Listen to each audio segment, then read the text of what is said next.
Hello' everyone, আজি এটা নতুন ভিডিঅ'লৈ আপোনালোকক স্বাগতম জনাইছোঁ। আৰু এতিয়া আমি পথাৰত আছোঁহি। এইফালে আজি আমাৰ ধান কাটিছিলে, সেয়ে আমি ভাত দিবলৈ গৈছিলোঁ। আৰু এতিয়া প্ৰায় কাটি হৈছেগৈ ধান। আৰু এনেকুৱা টাইমতে পথাৰখন চাই খুব ভাল লাগে, সোণালী হৈ থাকে কাৰণে। আৰু এইফালে এতিয়া ধুনীয়াকৈ বৈ ভাতবোৰ বাঢ়ি দি আছে। এই ওচৰৰ খুৰীহঁত আৰু মায়ে মিলি ধুনীয়াকৈ ধান কাটিছিলে আজি। আৰু এতিয়া ধুনীয়াকৈ ভাতবোৰ বাঢ়ি দিছে। আৰু এইফালে আমিও বাঢ়ি ল'লোঁ।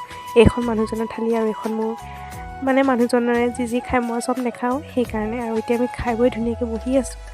এতিয়া খুৰীহঁতো অলপ ৰেষ্ট ল'লে। আৰু আজি বোলো মই ধান কাটিম, সেইকাৰণে মানুহজনক কৈছোঁ তুমি ভিডিঅ' এটা কৰা, মই বোলো ধান কাটোঁগৈ। আৰু ধানটো কাটি পোৱা নাই মই আগতে, আৰু আজি মই শিকি আছোঁ ধুনীয়াকৈ কাটিবলৈ। দেখিছেনে, গম পাইছে কিমানটো মই ভালদৰে ধান কাটিবলৈ জানো। কটা ষ্টাইল দেখিয়ে চাগে গম পাই গৈছে মই যে ধান কাটিবলৈ কিমান ভালদৰে জানো। এতিয়া চবেই হাঁহি আছে মই ধান কটা দেখি। আৰু জনাই নজনাই অলপ কাটিলোঁ আৰু এনেই ধান। আৰু এইফালে এতিয়া মোক মানুহজনে একদম দেখাই আছে যে ধান এনেকৈহে কাটে বুলি, তুমি কাটাৰ দৰে নহয়।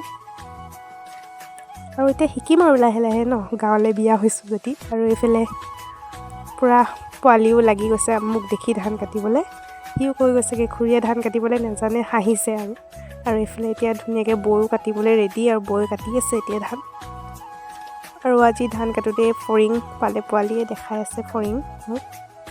আৰু এইটো দেখিছেনে, খুৰীয়ে লৰা দি চাটি বনাই দিছে, কি ধুনীয়াকৈ বনাই দিছে। আৰু এতিয়া আমাৰ যাবলেই হ'ল ঘৰলৈ। আৰু দেখিছেনে বেলিটো কি যে ধুনীয়া লাগিছে। মই এতিয়া ঘৰলৈ যাওঁ বুলি লৈছোঁ, একেবাৰে কাটি শেষ হোৱাৰ পিছতহে যাবলৈ ওলাইছোঁ। আৰু এইফালে মা, আৰু এতিয়া আমি ঘৰলৈ বুলি কৈ আছোঁ।